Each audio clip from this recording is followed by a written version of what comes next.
नमस्कार। शुरुआत करते हैं बड़ी खबर के साथ। नेटवर्क 18 के editor in chief Rahul Joshi से सुपर एक्सक्लूसिव बातचीत में केंद्रीय गृह मंत्री अमित शाह ने कई बड़ी बातें कही।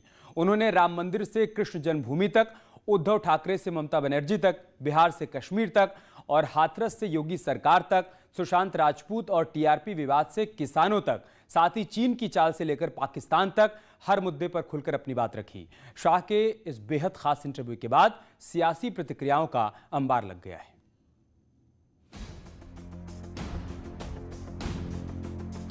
गृह मंत्री अमित शाह ने नेटवर्क 18 के editor in chief Rahul Joshi से सुपर एक्सक्लूसिव बातचीत में हाथरस केस को हैंडल करने को लेकर योगी सरकार की तारीफ की। शाह ने विपक्ष पर वार करते हुए कहा कि ऐसे संवेदनशील मामलों पर सियासत नहीं होनी चाहिए। कि रातों रात बॉडी को वो क्रिमेशन कर देना, वो शायद वो भी जांच आयोग बिठा है जी, उसमें भी सस्पेंड भी किया, कमेटी बनाई है जी, सस्पेंड किया है और अब पूरी की पूरी जांच ही सीबीआई को ट्रांसफर कर दी गई है जी। मगर किसी चीज को बढ़ाकर राजनीति करना मुझे लगता है इस प्रकार के मामलों में नहीं करना चाहिए। पर आप ये मानेंगे कि यूपी गवर्नमेंट ने थोड़ी बहुत मिसहैंडलिंग उसमें की है? इसमें थाने लेवल पर गवर्नमेंट नहीं होती है, कुछ अधिकारी होते हैं और मैं मानता हूं योगी जी ने एसआईटी बनाकर उचित ही काम किया है। जो एसआईटी इसकी डिटेल जांच करेगी, रिपोर्ट भी आएगी और कठोर कदम भी उठाए जाएंगे। समाजवादी पार्टी ने शाह के हाथरस पर दिए बयान पर पलटवार किया। कमाल है भारतीय जनता पार्टी की सरकार उत्तर प्रदेश में एक बच्ची के रात के अंधेरे में उसका अंतिम संस्कार बिना माँ बाप के पूछे हिंदू रीति रिवाज के खिलाफ करते हैं और फिर कहते हैं हमने एसआईटी की जांच की। आपने कब एसआईटी की जांच के आदेश दिए? जब समाजवादी पार्टी के लोग रोड पे आ गए, आप लाठियां बरसाने लगे, उन्होंने प्रदर्शन किया, तब जाके आप जगे और आपने एसआईटी और सीबीआई की जब मांग की हम लोगों ने, तब जाके आपने इंक्वायरी बनाई। अदरवाइज तो आपने तो बच्ची की अंतिम संस्कार कर ही दिया था। उधर कांग्रेस ने भी अमित शाह के हाथरस पर दिए बयान पर तंज कसा। मुझे उनके इस बयान पे हंसी आती है। प्रशासन सरकार का हिस्सा होता है। जिस तरह अमित शाह जी दिल्ली के दंगों में फेल हो गए जबकि ट्रंप दिल्ली के अंदर मौजूद था और उसका जिम्मेदारी कह रहे हैं कि प्रशासन है, इसी तरह हाथरस की प्रशासन पे जिम्मेदारी डाल के योगी को बचाना चाहते हैं। उत्तर प्रदेश के अंदर कानूनी व्यवस्था नाम की कोई चीज़ नहीं है। हर रोज़ 11-12 बलात्कार होते हैं। इस खास बातचीत में राम मंदिर के जिक्र के साथ कृष्ण जन्मभूमि पर भी बात हुई। शाह ने कहा कि राम मंदिर की तरह कृष्ण जन्मभूमि बीजेपी के एजेंडे में नहीं है। कुछ हिंदू संगठन जो है अब मथुरा में कृष्ण जन्म स्थान की बात कर रहे हैं, कह रहे हैं कि जो औरंगजेब ने जो वहां मस्जिद जो बनाई थी उसको भी हटाकर वहां पर भी मंदिर बनाया जाना चाहिए। इसमें आपकी सरकार और आपकी पार्टी का क्या मतलब? हमारी सरकार का कोई रोल नहीं है, ना पार्टी की प्रतिक्रिया हो सकती है। ये कुछ संगठनों ने अपनी ओर से बात करी है और कोर्ट में गए हैं। ना कोर्ट में हम पार्टी है, ना कहीं पर भी पार्टी है। मैं इस पर कोई टिप्पणी करना नहीं चाहता हूँ। तो राम जन्मभूमि जैसे आप लोगों ने वो किया था, इसको आगे आप सरकार या पार्टी की तरफ से? राम जन्मभूमि हमारा एजेंडा था जी, ये एजेंडा नहीं और उसको लेकर हम सालों तक एक आंदोलन किए थे। अभी जो संगठन गए हैं वो स्वतः गए हैं और इसमें ना हम पार्टी है, ना इस पर मैं कोई टिप्पणी करना चाहता। वहीं समाजवादी पार्टी ने इसे बीजेपी की साजिश बताया।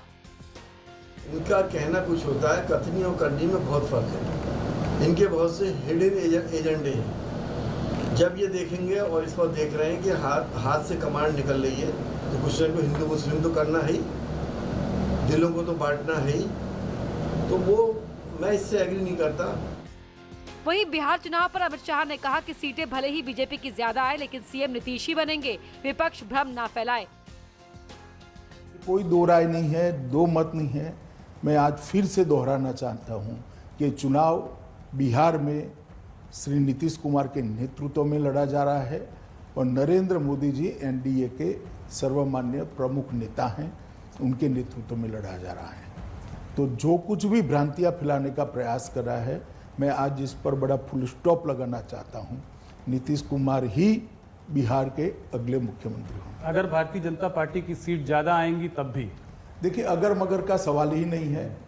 एनडीए को 2/3 बहुमत मिलने जा रहा है और नीतीश कुमार जी मुख्यमंत्री बनेंगे। योगी सरकार में कैबिनेट मंत्री और सरकार के प्रवक्ता सिद्धार्थनाथ सिंह ने कहा कि अमित शाह का आंकड़ा बिल्कुल सटीक है। बिहार में एनडीए की सरकार बनना तय है।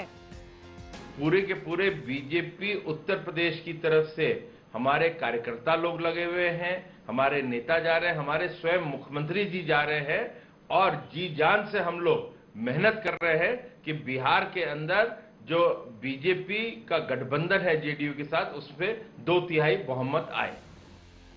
इसके साथ ही अमित शाह ने चीन की चाल और टीआरपी विवाद पर भी बेबाकी से अपनी राय रखी।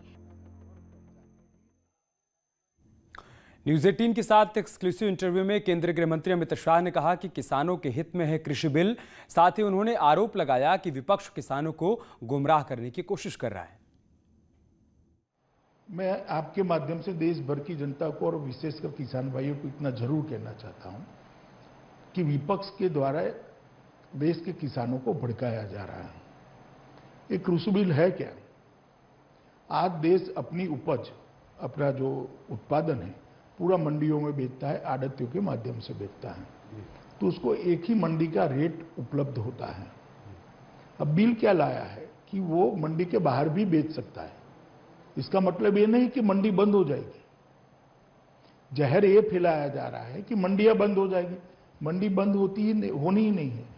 दूसरा जहर फैलाया जा रहा है कि एमएसपी बंद कर देंगे। जी, कि एमएसपी रजीम बंद हो जाएगा इससे। एमएसपी बंद करने की कोई बात ही नहीं है। इस बार परचेज भी चालू होगा खरीफ का, क्योंकि लाखों टन पंजाब में धान खरीदना शुरू हो गया, हरियाणा में शुरू हो गया। पंजाब हरियाणा में सबसे बड़ा मुद्दा यही है। उनको डर ये लग रहा है कि एमएसपी बंद, मगर बिल में कोई मुझे बता दे कि एमएसपी बंद करने की बात कहां पर है। इसके अलावा मीडिया में टीआरपी विवाद पर पहली बार गृह मंत्री अमित शाह ने टिप्पणी की है। शाह ने कहा कि टीआरपी के लिए मीडिया ट्रायल ठीक नहीं है। नेटवर्क 18 के editor in chief Rahul Joshi के साथ अमित शाह का पूरा इंटरव्यू देखिए सुबह 9 बजे। मैं हर बार आपसे एक बार मीडिया पर सवाल पूछता हूं। मुझे लगता है एक मीडिया का नैरेटिव श्रील हो गया है। घंटों तक यही कहानी चलती रही है। जरूर बहुत दुर्भाग्यपूर्ण घटना थी, मगर जिस तरीके से उसको चलाया गया है, मीडिया ट्रायल भी हो गया है उसका, इतने दिनों से चल रहा है जो नैरेटिव पूरा श्रील हो रहा है। गवर्नमेंट ने इतना अच्छा काम किया है पिछले इतने महीनों में, पर पूरे दिन जो है एक ही मुद्दे को करीब 10-12 घंटे चलाया गया है। आप ये बदलते हुए नैरेटिव को कैसे देखते हैं और आप क्या कहना चाहेंगे कि हम लोगों को क्या इसमें करना चाहिए? राहुल, इसका तो जवाब मुझसे अच्छा आप दे सकते हो। जी देखिए भाई, मीडिया ट्रायल नहीं होनी चाहिए, मेरा ऐसा बहुत स्पष्ट मानना है। हाँ, कहीं लिपापोती होती हो, घोताही होती है तो जरूर कान पकड़ना चाहिए, अधिकार है मीडिया का और फर्ज भी है। परंतु सिर्फ टीआरपी के लिए बात को बढ़ाना मुझे लगता है उचित नहीं है। और किसी भी घटना में अगर किसी भी प्रकार की लिपापोती होती तो इसको स्पेसिफिक बताना वो मीडिया का धर्म होना चाहिए। अभी कार में बैठे, कार से निकले, 5 मिनट में पहुंचेंगे, दाया पैर बाहर रखा, बिल्कुल। अरे भाई, इस प्रकार से अगर करेंगे तो मुझे लगता है कि न्याय के काम में भी बाधा आती है। जी।